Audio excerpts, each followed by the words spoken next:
হঠাৎ অনেক ক্ষেত্রে দেখা যায় যে কোনো দুর্বল রোগী বা নিউরোলজিক্যালি রোগে আক্রান্ত রোগী হঠাৎ করে শোয়া থেকে বসতে গেলে বা বসা থেকে দাঁড়াতে গেলে হঠাৎ করে তাদের মাথা ঘুরে যায়।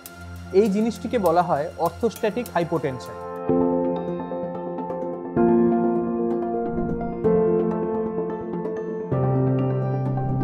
নমস্কার, আমি doctor Ambar Konar, MD physical medicine and rehabilitation, consultant rehabilitation physician, রিহ্যাবানা, কলকাতা। দেখা গেছে হঠাৎ করে পজিশন চেঞ্জের 3 মিনিটের মধ্যে যদি সিস্টোলিক ব্লাড প্রেশার 20-এর বেশি অথবা ডায়াস্টোলিক ব্লাড প্রেশার 10-এর বেশি কমে যায়, তাহলে কিন্তু রোগীর হঠাৎ করে মাথা ঘুরে যেতে পারে। তার কারণ এই যে ব্লাডটা সেটা পেরিফেরালি হঠাৎ করে যে পুলিং হয় বা নিচের দিকে ব্লাডটা নেমে আসে, তার জন্য ব্রেনে অক্সিজেন কম যায়।